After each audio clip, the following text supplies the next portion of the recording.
Halo pemirsa, selamat pagi. Apa kabar Anda? Anda menyaksikan Selamat Pagi Indonesia. Kali ini bersama saya Valencia Melvinsi. Nanti juga ada rekan-rekan di studio. Tapi kali ini sedikit berbeda pemirsa. Karena Selamat Pagi Indonesia mau mengajak Anda, kita hari ini akan kenalan dengan satu Menteri Republik Indonesia, Menteri Pendidikan Dasar dan Menengah, Abdul Mukti. Apa saja program kerjanya, kemudian apa yang membuat Abdul Mukti berbeda dengan menteri-menteri sebelumnya terkait dengan mengulas dunia pendidikan. Bahas hari ini dalam persaingan ketok itu tamu spesial.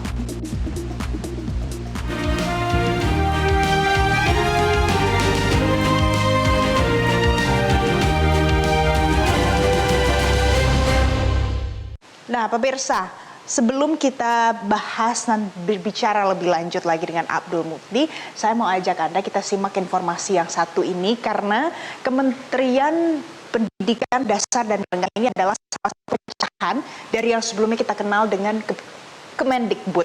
Nah, di sini dipimpin oleh Abdul Mukti dan kita tahu Presiden Prabowo menugaskan ada banyak pekerjaan rumah untuk Abdul Mukti seputar dunia pendidikan. Profesor Dr. Abdul Mukti MED, Menteri Pendidikan. Sejak awal masa kepemimpinannya, Presiden Prabowo Subianto telah menempatkan sektor pendidikan sebagai prioritas dalam agenda pembangunan nasional. Pembenahan di sektor pendidikan ditandai dengan penugasan yang diberikan Presiden Prabowo kepada Menteri Pendidikan Dasar dan Menengah atau Mendikdasmen Abdul Mukti. Abdul Mukti merupakan tokoh penting dalam Muhammadiyah dan dikenal sebagai seorang pendidik. Setelah menyelesaikan pendidikan dasar dan menengah, Abdul Mukti melanjutkan studinya ke IAIN Wali Songo, Semarang dan meraih gelar sarjana atau S1 pada tahun 1991. Kemudian ia melanjutkan studi ke Flinders University of South Australia. Setelah itu Abdul Mukti kembali ke Indonesia dan melanjutkan studinya di UIN Syarif Hidayatullah, Jakarta dan berhasil meraih gelar doktor atau S3 pada tahun 2008. Di era pemerintahan Presiden Prabowo, kajian kebijakan menyangkut pendidikan di Indonesia meliputi berbagai hal, di antaranya terkait agenda reformasi dalam pengajaran matematika di tingkat sekolah dasar. Anak-anak di Indonesia diharapkan mulai mengenal matematika sejak taman kanak-kanak sebagai bagian dari upaya meningkatkan kualitas pendidikan sains dan teknologi di masa depan. Beberapa upaya juga akan terus dilakukan seperti kajian atas pelaksanaan ujian nasional, kurikulum merdeka, dan sistem zonasi. Ada kajian yang bersifat akademik teoritik dari para pakar pendidikan, ada juga nanti masukan dari para penyelenggara dan pengambil kebijakan. Nanti kami akan memanggil juga para kepala dinas ke Jakarta untuk memberikan masukan pada kami, termasuk juga masukan dari para jurnalis yang selama ini bersentuhan langsung dengan masyarakat. Data skor Program for International Student Assessment atau PISA Indonesia pada 2022 menurun di semua bidang. Skor PISA Indonesia dalam literasi membaca turun 12 poin dari 371 di tahun 2018 menjadi 359 di tahun 2022. Sementara skor literasi matematika turun dari 379 di tahun 2018 menjadi 366 di tahun 2022.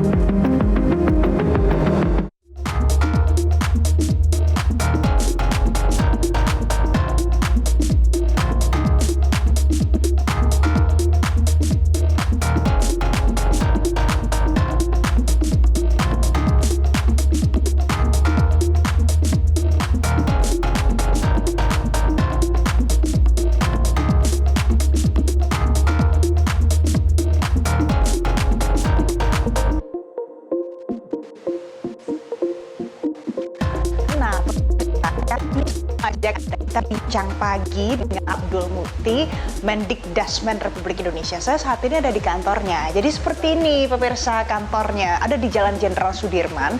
Dulu ini adalah gedung Kemendikbud. Tapi khusus untuk gedung A, ini jadi gedung untuk Mendikdasmen. Kita sapa pemirsa. Jadi Pak Mukti itu pagi-pagi pukul 7 pagi bahkan sudah ada di kantor loh pemirsa. Ada di kantor untuk bekerja, membahas soal pendidikan. Saya mau sapa Pak Mukti, selamat pagi. Bapak lagi ngapain? Bapak sehat? Alhamdulillah sehat, lagi baca-baca buku, lihat-lihat buku-buku bacaan untuk anak-anak sekolah. Kita coba pelajari kesesuaian isinya dengan pendidikan di Indonesia. Dan ini bagian dari upaya kita untuk memperkuat pendidikan di tingkat pendidikan dasar dan menengah. Oke, Pak. Jadi pagi-pagi Bapak sudah ada di kantor, menyempatkan diri untuk membaca. Kemudian ini kebiasaan pagi setiap hari ya, Pak ya? Yang pertama Sambil duduk yuk, Pak. sarapannya ada dua. Kalau sarapan pertama kan sarapan bacaan ya. Update berita-berita di media gitu, mengikuti perkembangan yang ada di tanah air kita dan juga mendapatkan wawasan dari membaca koran. Jadi saya ini masih termasuk mungkin orang tradisional ya, masih suka baca koran. Tapi aku pagi-pagi juga membaca kok, Pak. Iya. Mungkin pemirsa di rumah banyak yang membaca juga, tapi kan ada yang bacanya dari koran, Betul, ya kan ya, Pak ya? Dari e-paper misalnya Betul, gitu. Tapi yang penting tetap membaca ya, Pak, isi ilmu ya. Itu membaca itu harus ya, karena selain kita meningkat wawasan juga bisa membuat kita secara mental juga sehat. Dan kata para ahli, kalau sering membaca tidak cepat pikun. Betul, aku setuju kalau yang itu, Pak. Benar kalau begitu. Nah, ini adalah satu kebiasaan yang patut untuk dicontoh, patut untuk ditiru pemirsa. Ini adalah satu keteladanan dari seorang Abdul Muti. Nah, Pak Muti, kalau bicara soal kementerian ini, Pak, Mendikdasmen ini kan adalah jabatan baru ya, Pak ya, baru didengar oleh pemirsa juga. Kalau kementerian baru, bagaimana koordinasinya sejauh ini, Pak? Ya, yang pertama memang ada dua hal yang selama ini masih kita lakukan ya. Yang pertama terutama untuk tahun 2024 ini, anggaran yang sekarang menjadi 3 kementerian itu kan masih jadi satu. Ketika dulu masih bernama Kemendikbudristek, semua anggaran masih jadi satu.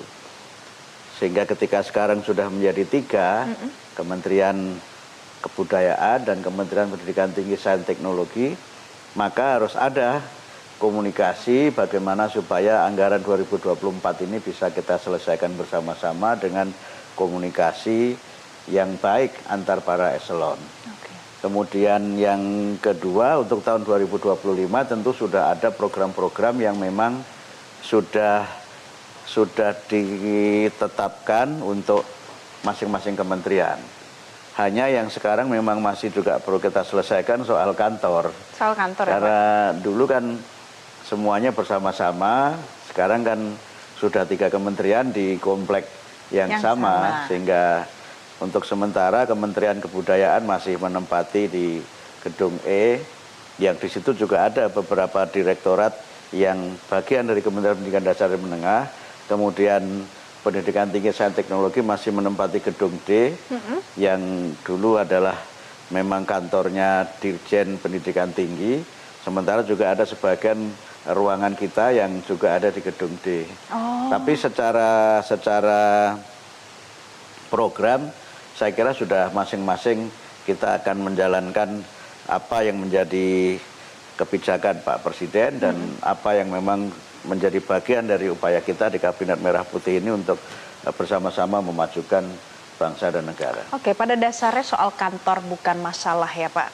Walaupun ini gedungnya masih terbagi-bagi, pemirsa harus berbagi ruang, berbagi space, tapi yang penting programnya adalah sama, satu visi dan misi. Sekarang kan malah orang bicara mengenai virtual office. Betul, bisa orang kerja dari mana saja ya, Pak ya? Orang bisa berkantor di mana saja gitu kan, dan mobilitas itu tidak juga membuat kita tidak bisa mengerjakan tugas-tugas kantor. Pak, kalau orang yang bertanya-tanya soal banyak pertanyaan di dunia pendidikan, dalam 100 hari kerja ini prioritasnya apa, Pak? Karena banyak masalah sebenarnya. Ya, yang pertama memang kita melihat dalam konteks kami di pendidikan dasar dan menengah itu ada 3 yang menjadi prioritas kami ya. Tema besar kami itu adalah pendidikan bermutu untuk semua. Ini adalah visi yang kami turunkan dari Undang-Undang Sistem Pendidikan Nasional. Dengan pendidikan bermutu untuk semua itu ada 3 hal yang akan kita lakukan. Yang pertama adalah bagaimana kita berusaha untuk memenuhi hak konstitusional warga negara supaya mendapatkan pendidikan. Istilah lainnya sering disebut dengan education for all, atau pendidikan yang merata untuk semua. Karena sekarang ini memang masih ada dalam catatan kami anak-anak Indonesia yang belum berkesempatan mendapatkan pendidikan, termasuk pendidikan dasar. Karena apa? Mungkin sebagian karena faktor ekonomi. Kedua bisa karena faktor domisili, Betul. tinggalnya terlalu jauh dari sekolah gitu. Kemudian yang ketiga bisa karena faktor keadaan fisik ya, anak-anak yang mengalami difabilitas. Atau bisa juga karena faktor-faktor lain yang misalnya berkaitan dengan ya ketidaktersediaan sarana pendidikan di situ dan sebagainya. Sehingga kami berusaha untuk pendidikan yang merata untuk semua ini bisa kita penuhi dalam berbagai program yang nanti coba kami lakukan dengan memperbanyak rumah belajar. Tapi rumah belajar ini bukan sekedar homeschooling ya, tapi bekerja sama dengan masyarakat untuk bagaimana agar masyarakat yang belum bisa mendapatkan layanan pendidikan itu dapat dilayani misalnya dengan sekolah rumah atau dengan pendidikan model digital dan sebagainya. Yang kedua, peningkatan mutu itu melalui pemenuhan sarana prasarana. Ini coba kita lakukan karena memang ada data di mana banyak satuan pendidikan kita ini yang belum tercukupi. Nah yang ketiga ini yang ditunggu banyak orang. Apa itu Pak? Peningkatan mutu melalui pertama pemenuhan sertifikasi guru. Yang kedua kesejahteraan, yang ketiga sertifikat. Yang ketiga itu adalah kompetensi, peningkatan kompetensi. Karena sekarang ini memang masih banyak juga Mbak guru-guru yang belum memenuhi ketentuan undang-undang berpendidikan sekurang-kurangnya D4 atau S1. Jadi masih banyak guru kita ini yang mungkin D2 atau bahkan mungkin masih ada yang belum sampai di tingkat belum itu sampai ya, di situ sehingga kami berusaha untuk bagaimana ini bisa dipenuhi melalui pemberian beasiswa dan nanti skemanya bisa kita cari atau mungkin melalui cara-cara lain misalnya kemitraan dengan swasta dan sebagainya. Kemudian peningkatan kompetensi guru melalui berbagai pelatihan dan yang kami tekankan dalam konteks ini adalah karena kita juga ada persoalan menyangkut penguatan pendidikan karakter. Sekarang banyak sekali itu yang pertanyaan di masyarakat. Sering sekali disebut ya Pak, pendidikan karakter. Ya. Nah Pak Muti nanti kita setelah jeda pemirsa, ini kita akan bahas soal pendidikan karakter. Ada banyak pertanyaan masyarakat mulai dari bagaimana kelanjutan Merdeka Belajar, bagaimana nasib guru. Kita akan bahas pemirsa, usai jeda tetaplah bersama kami. Pemirsa, kalau yang kali ini adalah saya pagi-pagi ini ngeteh, kita sarapan sama Pak Abdul Muti. Pak Muti, tadi kan kita sudah bahas ya Pak, ada beberapa yang jadi program prioritas dalam 100 hari kerja ini Pak. Tapi tadi warga juga bicara soal ada pengkajian ujian nasional. Itu bagaimana sih Pak nasibnya? Ya sekarang ini kami masih dalam proses melakukan pengkajian terhadap berbagai kebijakan yang menjadi pro kontra di masyarakat. Yang pertama tadi Valen soal ujian nasional, kemudian soal kurikulum merdeka, kemudian soal yang berkaitan dengan karakter peserta didik, soal yang berhubungan dengan perlindungan guru dan berbagai persoalan yang sekarang memang begitu mengemuka pada masa-masa sekarang paling enggak 1 bulan terakhir ini.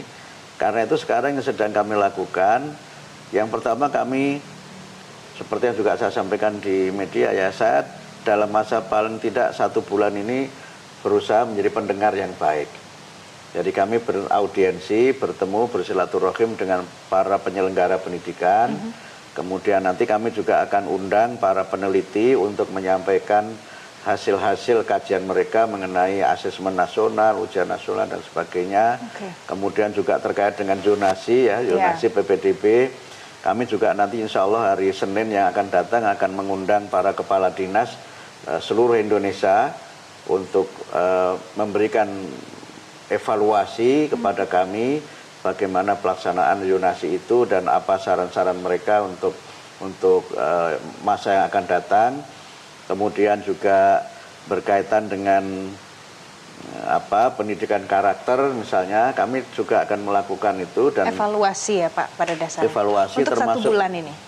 Ya, insya Allah dalam 1 bulan ini akan kami lakukan, tapi nanti kajiannya akan kami lakukan sampai tahun ajaran baru 2025-2026. Oke, jadi kajian pemirsa dan evaluasi akan dilakukan sampai 2025-2026. Itu karena saat ini adalah kementerian baru seputar pendidikan dasar dan menengah. Tapi Pak Muti, secara keseluruhan Anda menginginkan peta untuk pendidikan dasar dan menengah di Indonesia itu, ini kan adalah pendidikan yang paling dasar ya Pak, menjadi basis pendidikan untuk anak-anak. Maunya seperti apa Pak? Apa yang harus diubah? Ya yang pertama sesuai dengan apa yang menjadi program prioritas Pak Presiden Prabowo adalah pertama tentu peningkatan kualitas pendidikan untuk semua yang tadi sudah saya sampaikan, dan pendidikan anak usia dini. Pendidikan anak usia dini. Pendidikan anak usia dini yang nanti menjadi bagian dari kami mulai mencanangkan program wajib belajar 13 tahun. Yang itu dimulai dari pendidikan anak usia dini, bahkan juga Pak Prabowo juga menekankan tentang penguatan sains teknologi, ya, matematika dan juga ilmu-ilmu lain yang memang sangat diperlukan untuk membangun generasi yang kuat, sehingga kami sekarang sudah merencanakan untuk program matematika bahkan mulai taman kanak-kanak, kemudian SD, dan itu dipesankan betul oleh Pak Presiden. Kenapa pilihannya matematika? Ini bukan berarti ilmu yang lain tidak penting ya, tetapi ini adalah ilmu dasar yang memang berkait dengan ilmu-ilmu yang lain. Dan jangan dibayangkan pendidikan matematikanya itu nanti hitung-hitungan yang berat. Bukan seperti Kami itu, tetap harus punya prinsip bahwa yang namanya pendidikan anak usia dini, pendidikan kelompok bermain dan juga TK itu kan prinsipnya adalah bermain sambil belajar. Ya. Sehingga ketika saya beberapa hari yang lalu ke Palembang, saya ke TK, kemudian saya berinteraksi dengan anak-anak TK itu, saya beri masukan, misalnya mewarnai sebagai bagian dari pengembangan motorik halus itu bisa juga dilakukan dengan mewarnai angka-angka, kan? Menghubungkan garis itu bisa dengan angka-angka. Dan itu bagian dari matematika. Bagian dari matematika kan gitu. Kemudian melatih berhitung kan. Anak-anak kan ada kan target berhitung 1 sampai 10 sampai 1 sampai 20. Penjumlahan pengurangan sederhana bisa dilakukan dengan cara misalnya baris berbaris. Misalnya di sini ini ada sekian jurnalis kan, ada 1, 2, 3, 4, 5. Sini juga ada kameramen. Anak diminta menghitung. Kan berarti kan dia bisa menghitung. Kemudian bisa dilatih penjumlahan. Misalnya kalau yang di sebelah sana ada 4 jurnalis, di sini ada 3 jurnalis, dikumpulkan jadinya berapa? Mereka sambil bergerak, lompat-lompat, sehingga motorik kasarnya itu juga berkembang. Kan fungsi dari pendidikan anak usia dini itu kan literasi, numerasi, dan sosialisasi. Jadi itu terjawab ya pemirsa, itu adalah formulasi bagaimana matematika di taman kanak-kanak itu akan diterapkan. Ya, jadi mulainya kita dari situ, dan jangan dibayangkan sekali lagi kan sudah ada komentar ya, ini apa tidak semakin dalam tanda petik membebani anak-anak? Tidak juga. Tidak ya Pak? Hanya polanya saja yang kita coba siasati, sehingga tadi saya contohkan mewarnai sebagai bagian dari mengenal warna-warna, itu tidak harus mewarnai buah-buahan kan? Harus ada angka, tambah-tambah, bisa mewarnai angka, gitu ya misalnya nanti angka 1 warnanya merah, angka 2 warnanya hijau, misalnya, atau mungkin bisa juga warna itu di atasnya warna kuning, di bawahnya warna hitam, itu kan semua bisa dilakukan. Nah, berikut pertanyaannya adalah pada saat ada formulasi seperti itu baru TK Pak, belum SD, belum SMP. Nah, bagaimana kompetensi seorang guru mau menyiapkan itu? Penting itu. Jadi memang begini, kami dalam konteks guru tadi saya singgung Mbak Valen ya, ada yang berkaitan dengan pemenuhan sertifikasi dan kompetensi. Nah, kami dalam kaitannya dengan guru ini berusaha untuk bagaimana guru punya kemampuan pedagogik yang lebih baik. Munculnya berbagai macam dalam tanda petik ya, teman-teman menyebutnya dalam bahasa yang keras, kriminalisasi guru itu bahasanya sangat keras menurut saya. Itu karena memang pertama, guru-guru kita ini memang perlu meningkatkan kemampuan dalam penanganan disiplin anak. Menangani disiplin itu tidak harus dengan menggunakan hukuman. Atau misalnya ada hukuman pun itu bisa hukuman yang edukatif. Nah, karena itu kita ingin supaya guru-guru kita ini punya kemampuan konseling. Sehingga nanti akan ada pelatihan guru-guru bimbingan konseling, dan juga mungkin kalau nanti disetujui oleh Kementerian Keuangan juga pengangkatan guru-guru bimbingan konseling. Jadi guru tidak sekedar mengajar, dan guru bimbingan konseling itu tidak identik dengan guru yang menghukum, tapi bisa menjadi teman bagi murid, kemudian mengembangkan bakat dan minat gitu. Dan kemudian yang berikutnya tentu bagaimana kita bisa membangun, sekali lagi kita menyebutnya dengan sinergi dengan masyarakat. Karena seringkali di sekolah sudah diajari dengan baik, tapi ternyata di masyarakat situasinya tidak mendukung yang di sekolah, termasuk yang di rumah. Sehingga perlu peningkatan komunikasi yang lebih baik antara pendidikan formal di sekolah dengan masyarakat.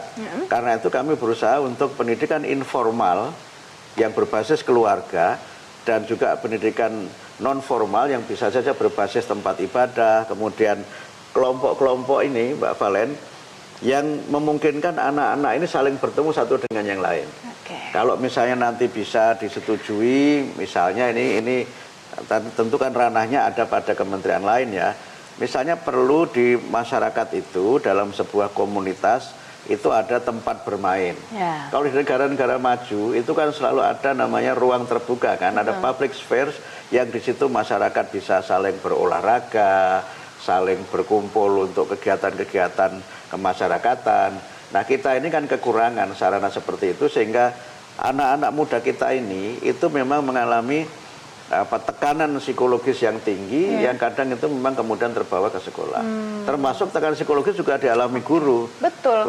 Jadi tidak hanya murid saja ya Pak ya? Tidak hanya orang tua juga, tapi guru juga mengalami hal yang sama. Dan tadi pemirsa Anda sudah mendengar apa saja yang disampaikan oleh Pak Abdul Muti seputar apa gebrakan-gebrakan baru dalam 100 hari kerja. Karena kita tahu ini adalah kementerian baru, perlu program kerjanya, selanjutnya bagaimana.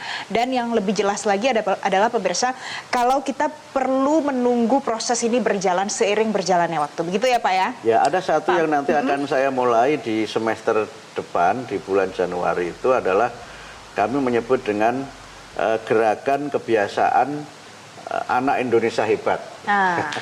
Itu salah satunya. Kalau ini kan tidak merubah apa-apa kan, kami hanya membangun karakter dengan cara yang lebih rileks. Kebiasaan itu apa? Yang pertama kebiasaan bangun pagi. Ini penting ya, kebiasaan bangun pagi. Kemudian yang kedua itu beribadah.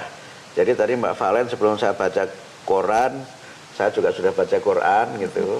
Sholat insya Allah juga awal waktu. Kemudian yang ketiga itu berolahraga. Olahraga ringan saja, gerak-gerak ringan, tengokkan kepala ke kanan ke kiri, angkat kaki, ambil nafas, itu pengaruhnya sangat besar. Dan itu harus dibangun kebiasaan itu. Kemudian yang keempat itu gemar belajar. Gemar belajar. Sehingga anak-anak memang nanti kita juga ada program memperbanyak bahan bacaan untuk anak-anak. Dan bahan bacaan untuk masyarakat sehingga nanti bahan bacaan itu tidak hanya ada di sekolah, tidak hanya ada di kelurahan. Kami juga sudah komunikasi untuk nanti ada bahan bacaan di tempat-tempat ibadah. Jadi kita dekatkan buku itu dengan tempat di mana masyarakat berkumpul. Sekarang sudah ada loh. Buku di stasiun kereta api, sudah ada buku di terminal bis, ada buku di bandara. Jadi kita dekatkan buku ini dengan masyarakat, sehingga anak nanti juga bisa belajar berbagai macam, tidak hanya pelajaran sekolah, gitu, tidak hanya pelajaran sekolah, buku tapi tentang apapun bisa apapun dibaca juga, ya, Pak, ya? gitu, gemar belajar. Kemudian yang tadi sudah berapa? Yang kelima ya. Yang kelima itu bermasyarakat. Bermasyarakat. Nah, tadi yang saya maksud, anak-anak ini tidak boleh hanya sekolah saja. Dia perlu bermain di masyarakat. Bahkan nanti kita rancang, mungkin perlu ada sekolah-sekolah ini, itu ada pengabdian masyarakat. Misalnya bakti sosial di mana, bersih-bersih lingkungan, atau mungkin kunjungan ke pantai asuhan, kunjungan ke tempat ini layanan sosial, sehingga tumbuh jiwa sosialnya itu. Dan itu semua adalah bagian dari kehidupan masyarakat ya, Pak. Kemudian yang berikutnya itu tadi yang ini bermasyarakat. Jadi ya membaca, bermasyarakat, kemudian berolahraga sudah ya. Kemudian yang berikutnya itu ini senantiasa tidur cepat. Jadi dari bangun buka mata sampai tidur ya Pak ya? Tidur cepat juga penting kan. Jadi karena itu maka tadi saya mulai dari awal ya, dia bangun pagi. Kemudian yang kedua beribadah. Yang ketiga berolahraga. Yang keempat dia membaca. Kemudian ada lagi bermasyarakat. Jangan lupa adalah makan sehat dan bergizi. Makan sehat dan bergizi. Makanya makan sehat dan bergizi ini insya Allah. Ada buah di sini, coba Pak. Tanya anak-anak sekarang, pilih mana mangga yang langsung dengan jus mangga. Atau pilih mana jus mangga dengan makanan-makanan yang di dalam kemasan. Kenapa anak-anak kita ini fisiknya itu rentan? Itu karena mereka tidak makan yang sehat dan bergizi. Dan ini juga bagian dari programnya Pak Prabowo kan, makan siang di sekolah, makan bergizi, sehingga itu harus dibiasakan. Sehingga sejak kecil, Pak Valen, anak-anak harus dibiasakan dengan makanan yang memang sehat, yang itu ada di alam kita. Ini semuanya kan tidak ada yang ada yang impor ini. Ada, ini Indonesia ya Pak? Ini ya? semuanya kan, ini pepaya, mangga, melon, pisang. Nah, yang ini khas Indonesia banget, gorengan. Tapi intinya adalah ini salah satu program ya Pak ya. Iya, betul. Program yang mudah-mudahan bisa diterapkan nanti karena ini adalah hal yang baru kalau untuk Kementerian Pendidikan Dasar dan Menengah. Pak Mukti, terima kasih banyak karena Terima pagi kasih, ini terima sudah kasih. sharing sama kita di jam sarapan pagi ini. Kita Terima akan kasih. lanjut sarapan ya Pak ya. Ya, oke. Dan pemirsa, itu tadi program yang sudah disampaikan oleh Pak Abdul Mukti. Apa saja yang akan dikerjakan dalam 100 hari kerja kita akan nantikan. Kalau begitu demikian hari ini segmen Ketok Pintu Tamu Spesial. Ayo Pak. Jelajahi cara baru mendapatkan informasi. Download Metro TV Extend sekarang.